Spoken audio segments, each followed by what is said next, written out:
Poucas semanas após vestir a batina branca, uma única frase dita em tom sereno por Leão XIV durante uma audiência de domingo acendeu um incêndio nas redes sociais. Não foi um grito, tampouco uma provocação, mas, em questão de horas, comunidades LGBTQ+, ao redor do mundo, reagiram com dor, sentindo-se traídas. Manchetes se multiplicaram. Hashtags dominaram os trendings. Alguns disseram que foi a declaração mais cruel da Igreja em anos, mas ninguém poderia prever o que viria depois. Antes de ser conhecido como Papa Leão XIV, ele era apenas Robert, um padre de fala mansa vindo de Chicago, deslocado nos corredores brilhantes das paróquias americanas e ainda mais deslocado no Vaticano. Nada nele chamava a atenção. Até que, no fim dos anos 1980, foi enviado ao Peru e ali algo mudou. Ele não chegou com seguranças ou discursos. Chegou com uma Bíblia gasta, um espanhol torto e um coração incapaz de ignorar a dor humana. Em Chiclayo, a vida era dura. Ruas empoeiradas, fome à espreita e famílias marcadas por perdas. Guerras, doenças, silêncios. A desconfiança era grande. Padres vinham, prometiam e sumiam, mas Robert ficou. Caminhou por horas até chegar a povoados onde nunca se vira uma igreja. Dormiu em chão batido, dividiu comida com desconhecidos. Apertou as mãos de moribundos que sequer sabiam o nome da própria enfermidade e, aos poucos, começaram a chamá-lo de Padre Roberto. Defendeu crianças de rua. Enfrentou maridos violentos para proteger mulheres. Enterrou os mortos que ninguém mais queria tocar. E quando os traficantes o mandaram calar, ele continuou pregando. Anos depois, por tudo que fez, foi chamado de volta. Primeiro, como bispo de Chiclayo. Depois, discretamente, foi levado a Roma para comandar a congregação para os bispos. Poucos reparavam nele, mas ali, nos bastidores, moldava com humildade os rumos da igreja. Mesmo em Roma, nunca deixou de carregar aquele rosário antigo, feito de sementes da selva. Um presente de um homem pobre, que ao entregá-lo disse: "Nunca se esqueça por quem você caminha." Ele nunca esqueceu. Na manhã de quarta-feira, 21 de maio de 2025, a Sala Paulo VI no Vaticano estava cheia de expectativa. Peregrinos do mundo todo aguardavam ansiosos pela audiência geral. Era a primeira vez que veriam o novo Papa de perto. Leão XIV estava há apenas 2 semanas no cargo, mas naquela manhã, algo profundo seria revelado e mudaria tudo, para sempre. A eleição de Leão XIV aconteceu em 8 de maio de 2025, e desde então, os fiéis olhavam para ele com esperança, buscando orientação e inspiração em meio aos dilemas do mundo atual. Quando ele começou seu discurso naquela manhã, suas palavras fluíam com suavidade. Falou de esperança, de unidade, do amor ensinado por Jesus. Sua presença era serena, sua voz calma, seu olhar acolhedor. Muitos escutavam em silêncio respeitoso, concordando com a cabeça, enquanto outros pareciam absorver cada frase como quem busca algo há muito perdido. Mas à medida que ele se aproximava do tema da família, sua postura mudou. A voz ganhou firmeza, como quem pisa num terreno que considera sagrado. E então disse: "A família é fundada sobre a união estável entre um homem e uma mulher." A frase, tão tradicional para a doutrina católica, provocou reações imediatas e divididas. Para muitos, soava como um retorno às raízes, um reforço de princípios que sempre sustentaram a fé. Para outros, especialmente membros da comunidade LGBTQ+, e seus apoiadores, aquilo foi um golpe seco, uma negação da própria existência. As redes sociais rapidamente se incendiaram. Em poucas horas, hashtags ganharam força em escala global. Grupos ativistas e lideranças começaram a se manifestar, expressando tristeza, indignação, um senso de exclusão. A resposta do Vaticano veio ainda naquele mesmo dia. Em nota oficial, reforçaram que as palavras do Papa estavam em sintonia com o ensinamento histórico da Igreja sobre o matrimônio e a estrutura familiar. Ao mesmo tempo, reafirmaram o compromisso com o respeito e a dignidade de toda pessoa, independentemente de sua orientação sexual. Mas o estrago já havia sido feito. Muitos católicos LGBTQ+, se sentiram feridos, deslocados, como se mais uma vez lhes tivesse sido negado o direito de pertencer. O sentimento de ruptura ecoou por paróquias e comunidades ao redor do mundo, e diante dessa dor, O Papa não se escondeu. Nos dias seguintes, falou diretamente sobre a repercussão. Reconheceu que suas palavras causaram sofrimento. Disse que não era essa sua intenção. Pediu abertura para o diálogo.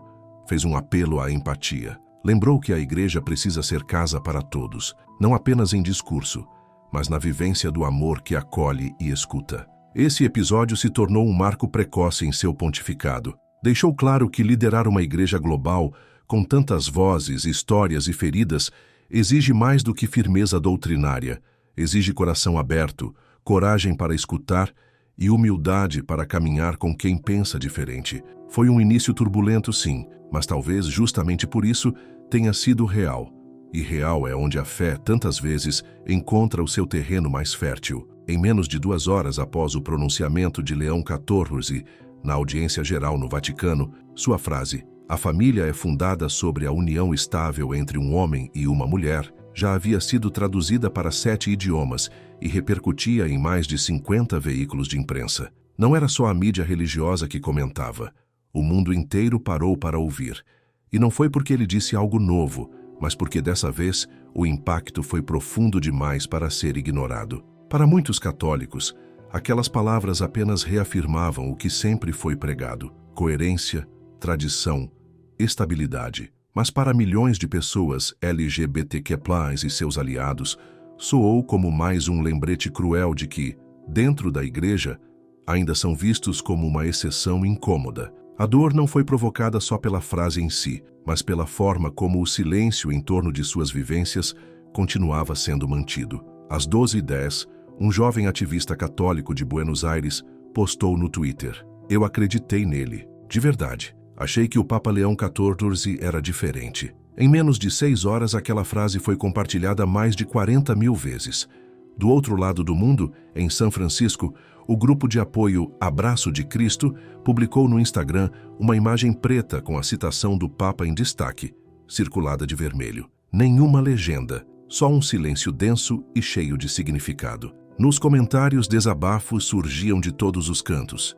Filipinas, Espanha, Quênia, Canadá e até dentro da própria cidade do Vaticano. Alguns estavam revoltados, outros apenas tristes, a maioria cansada. Cansada de se sentar sempre nos últimos bancos, fingindo que pertencem a um lugar que insiste em ignorá-los. Muitos diziam que ele seria o Papa que ouviria, aquele que traria um novo tempo. Mas ali estavam mais uma vez, diante da velha sensação de invisibilidade. Fala-se tanto em dignidade e amor, até o momento em que temos que ser reconhecidos como parte da igreja, escreveu uma jovem de Madrid. Às 13h32, 3 hashtags já dominavam os assuntos mais comentados do mundo. Somos católicos, sim. Leão nos feriu. Não é meu pastor. Ao final do dia, mais de 3,2 milhões de publicações carregavam alguma variação dessas frases. Às 15 horas, instituições e grupos de defesa em diversos países já haviam se pronunciado oficialmente. Em Nova York, a GLAAD divulgou uma nota firme, mas equilibrada, dizendo: "É profundamente decepcionante ver o Papa Leão XIV, alguém que inspirava a esperança de mais compaixão, reforçar a exclusão em um momento em que o mundo precisava de acolhimento." Em Londres, a organização Stonewall acrescentou: "Palavras importam. Quando líderes globais falam, moldam vidas e fé de milhões." Para muitos católicos LGBTQ+, aquele dia foi mais um em que lhes disseram que não pertencem. Em Uganda, o grupo Rainbow Faith Alliance publicou um vídeo intitulado "Ao Papa Ainda Existimos." Jovens católicos queer de Kampala apareceram olhando diretamente para a câmera, dizendo com simplicidade e força: "Nós rezamos, nós servimos, nós continuamos aqui." Às vezes a gente acredita, mas continuam nos dizendo para esperar do lado de fora. Essa foi a frase dita por uma jovem no vídeo que, em menos de 48 horas, alcançou 6 milhões de visualizações.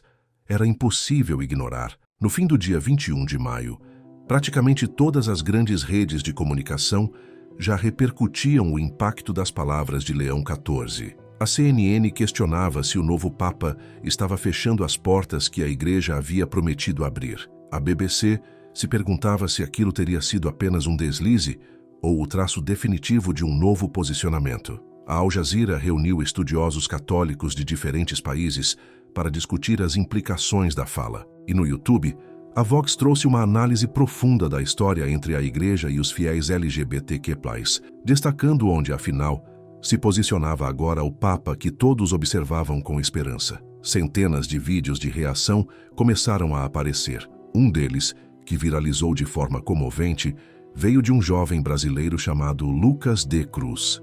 Em prantos, ele começou dizendo: "Eu dei o nome de Leão ao meu cachorro, porque eu acreditei que ele seria o escolhido para mudar tudo." A dor era palpável. E não ficou restrita aos leigos. No dia seguinte, 22 de maio, começaram a surgir sinais de desconforto dentro do próprio clero. Um jovem padre irlandês, Shaq Callahan, publicou em seu blog uma carta aberta intitulada "Aos meus paroquianos LGBTQ+, eu peço perdão." Suas palavras foram como um alívio para muitos corações feridos. Assisti ao discurso do Papa e senti um aperto no estômago. Não pelo que ele acredita, mas por saber quem escutaria aquelas palavras e se sentiria esquecido. Eu batizei seus filhos, ouvi suas confissões, enterrei seus companheiros. Vocês não são estranhos à igreja, vocês são a própria igreja. A carta foi compartilhada por mais de 200 padres ao redor do mundo, sem alarde, mas com coragem. Na Alemanha, o bispo Thomas Villmann fez um raro comentário público: "A doutrina jamais deve se tornar surdez. Se o amor não é ouvido, o que nos resta?" No dia 23, a Praça de São Pedro começou a se encher. Não havia gritos nem violência, apenas presença. Mais de 700 católicos LGBTQ+, e seus aliados se reuniram em silêncio, segurando pequenas velas acesas, cada um com uma placa simples nas mãos, onde se lia: "Enviados por Deus, ignorados por Roma." Entre eles estava Silvia, uma senhora de Florença. Ela contou aos jornalistas: "Me assumi aos 60 anos. Fiquei na igreja porque acreditei que as coisas estavam mudando. Mas essa semana senti como se precisasse me esconder de novo." A polícia não interveio. Os guardas do Vaticano observaram respeitosos, mas o Papa não apareceu nas janelas naquela noite. Na noite do dia 24 de maio, vozes conhecidas do mundo católico e artístico também se uniram à conversa. Lady Gaga, que nunca escondeu sua fé nem seu apoio à comunidade LGBTQ+, escreveu: "Minha fé me ensinou a amar, não a rejeitar.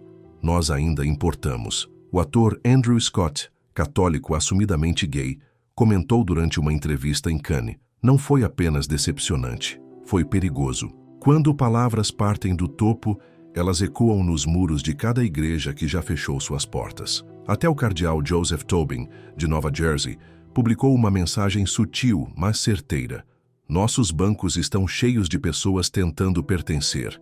Elas não deveriam ter que merecer isso." Talvez os desabafos mais comoventes tenham vindo de pessoas comuns, aquelas que ainda acreditavam que Leão XIV poderia ser diferente. Emanuel, um jovem católico transgênero da Nigéria, postou um vídeo abraçado à sua Bíblia. Com a voz embargada disse: "Nunca deixei de amar Cristo, mas não sei mais se ele ainda me quer em sua igreja, e isso dói mais do que qualquer coisa." Outras pessoas compartilharam relatos de exclusão. Foram afastadas de corais, impedidas de comungar ou orientadas a manter seus casamentos em segredo dentro da própria paróquia. Na mesma data, começaram a surgir vigílias virtuais em várias plataformas. Zoom, transmissões ao vivo no YouTube e encontros no Instagram uniram católicos e cristãos de diferentes cantos do mundo em oração, não apenas pela igreja, mas uns pelos outros. Velas foram acesas, salmos foram lidos. O nome do Papa não foi amaldiçoado,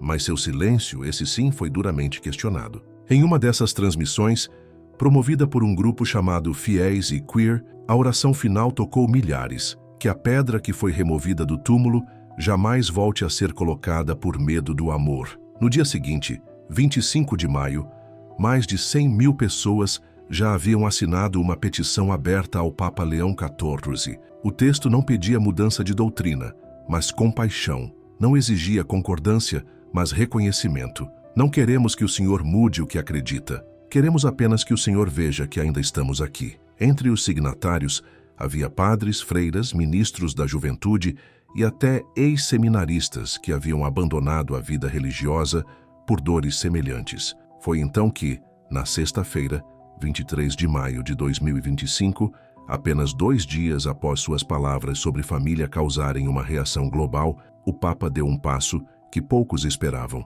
Um passo profundamente humano. Ele convidou discretamente um pequeno grupo de católicos LGBTQ+ para uma reunião privada no Palácio Apostólico. O convite foi encaminhado com cuidado por meio de padres e líderes de confiança. A sala se encheu de histórias únicas e marcadas por feridas profundas. Um homem transgênero da Nigéria, uma mãe lésbica com 2 filhos, vinda do Brasil, um seminarista gay da Polônia, um jovem ministro pastoral não binário das Filipinas. Todos já haviam sido feridos pela igreja e, ainda assim, todos escolheram acreditar. A reunião começou às 9 da manhã, em uma sala silenciosa e sem câmeras.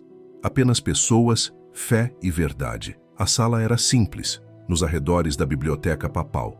Sem câmeras, sem jornalistas, apenas cadeiras dispostas em círculo e um crucifixo na parede. No centro, o Papa Leão XIV, vestindo sua túnica branca, segurava um caderno de anotações nas mãos. Ele começou com um gesto raro, assumindo sua falha. Disse que havia pronunciado palavras que feriram, que não tinha a intenção de machucar, mas agora enxergava o impacto real de suas palavras. Estava ali para escutar, para aprender, para caminhar junto. Durante 2 horas, aquele espaço se transformou em terra sagrada. O homem da Nigéria contou que havia apanhado do próprio pároco quando se assumiu. A mãe brasileira chorou ao relatar que seus filhos foram impedidos de receber o batismo. O seminarista polonês falou do medo constante de ser expulso caso descobrissem sua orientação. O jovem ministro das Filipinas lembrou com dor o dia em que foi chamado de abominação, no meio de uma homilia, e o Papa ouviu. Com os olhos marejados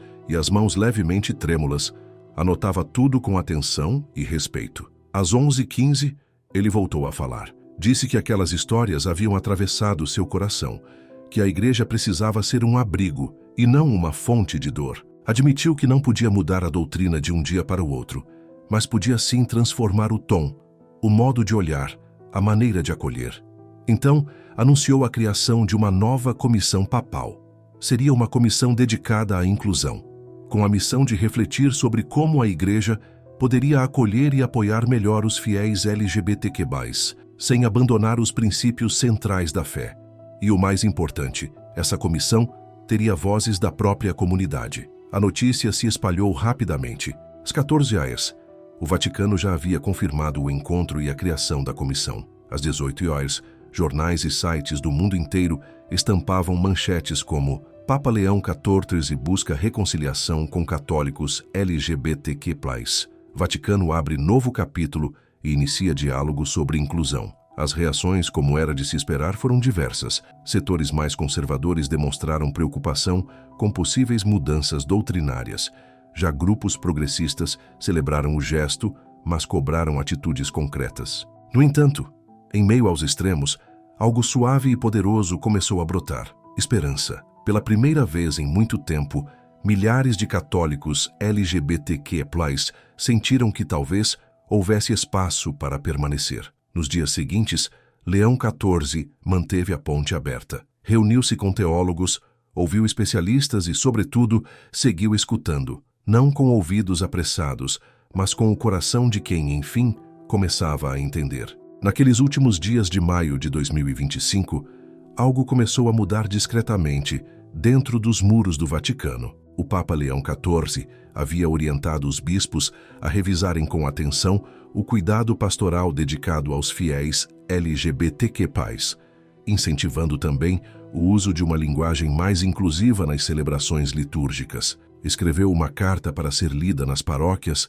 chamando todos à compaixão e à escuta verdadeira. No dia 30, o Vaticano publicou uma nota breve, mas poderosa. O Santo Padre reafirmava a dignidade de cada ser humano e pedia que os fiéis expressassem o amor de Cristo por meio da aceitação, do diálogo e da misericórdia. Aquela resposta marcou um ponto de inflexão no início do pontificado de Leão XIV, um gesto de humildade, um passo rumo à cura, um testemunho do poder transformador de simplesmente ouvir. O caminho à frente ainda era cheio de tensões e contradições, mas para muitos, aquele era o início de uma nova conversa, enraizada na fé, na esperança e no amor. E na manhã do dia 4 de junho, Os corredores silenciosos do Palácio Apostólico pareciam carregar outra atmosfera. Não havia grandes cerimônias, nem câmeras, mas em uma sala discreta do segundo andar, o Papa assinava um documento que se tornaria uma das decisões mais ousadas e controversas de seu jovem papado.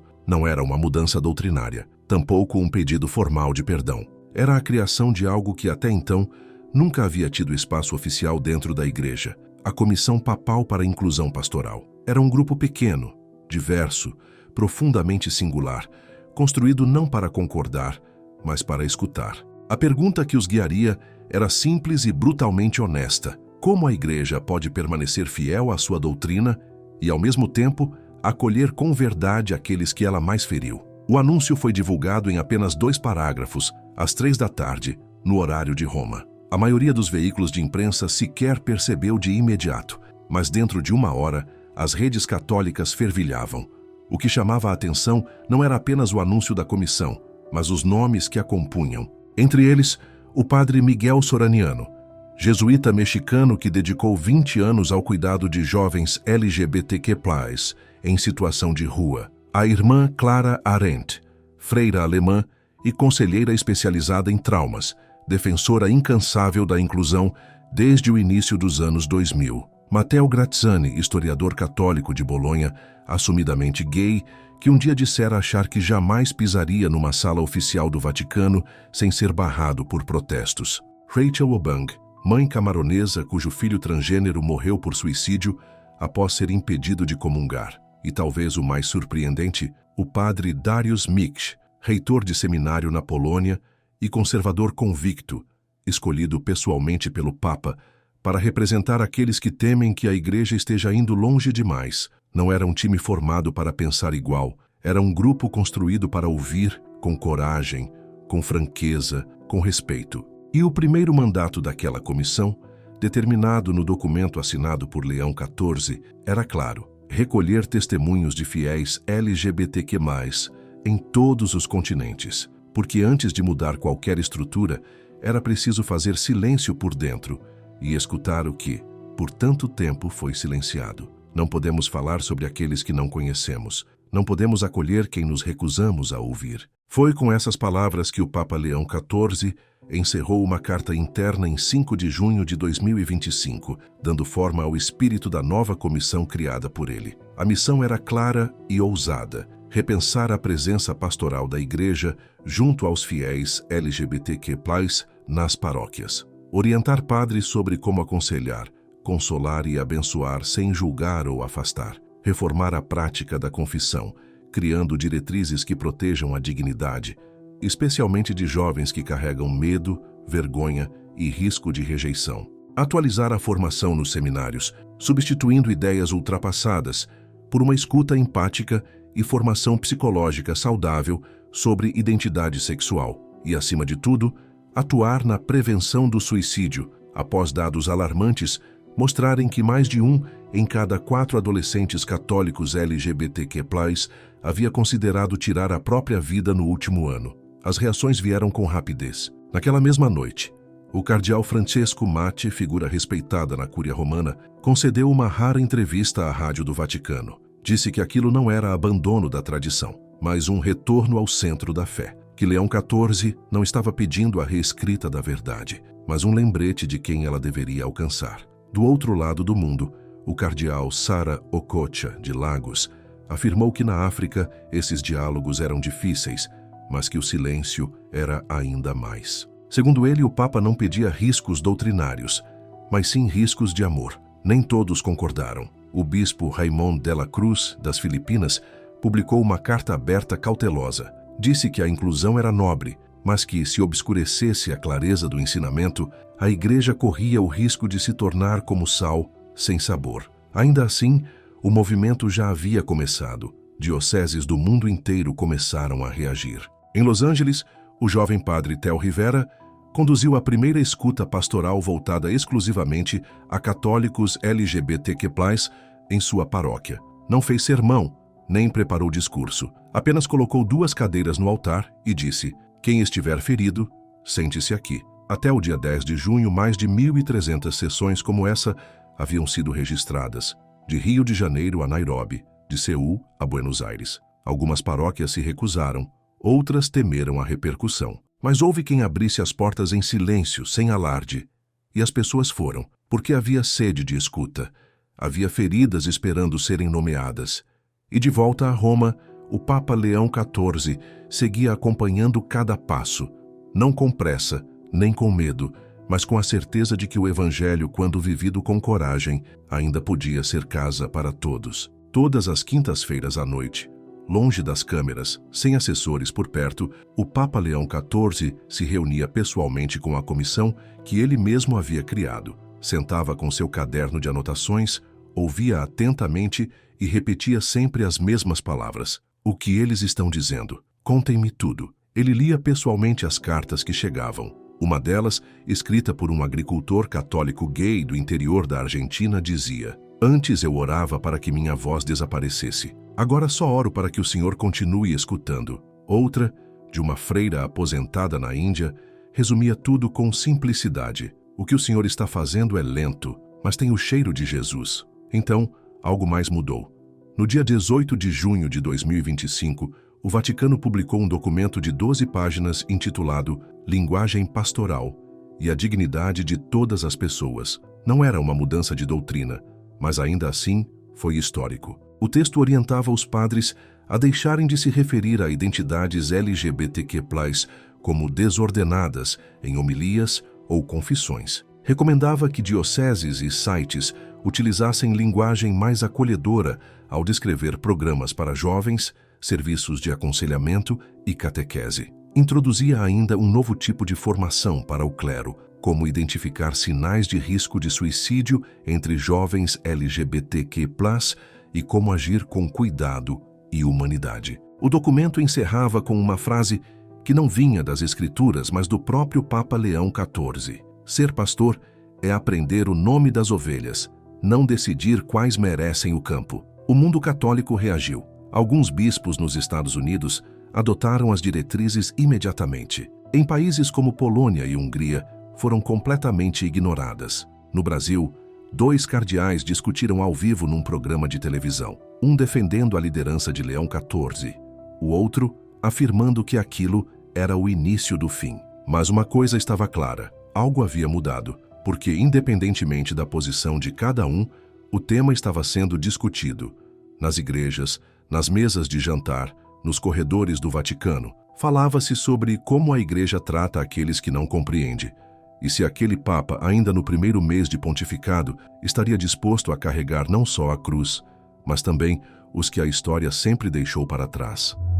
Ao fim de junho de 2025, a doutrina da igreja seguia a mesma, mas a atmosfera havia mudado. O Papa não fugiu da repercussão, não se escondeu atrás de notas oficiais, escolheu escutar, em público e no íntimo, e pouco a pouco o mundo percebeu. Em Roma, ele criou uma comissão. Nas paróquias, padres organizaram círculos de escuta. Em hospitais, visitou jovens LGBTQ+, sem imprensa, sem fotógrafo, só presença. Ele não reescreveu regras, mas devolveu o olhar da compaixão. Alguns o chamaram de imprudente, outros de corajoso. Mas quem passou a vida se sentindo invisível, enfim, teve um lugar para falar. E isso por si só já era um milagre. Em uma homilia de domingo, Leão XIV disse: "O pastor não pergunta ao cordeiro como ele se feriu. Ele apenas o carrega. Ele não resolveu tudo." Mas pela primeira vez em muito tempo, a igreja parecia ter voltado a escutar. E talvez seja justamente assim que começa a cura.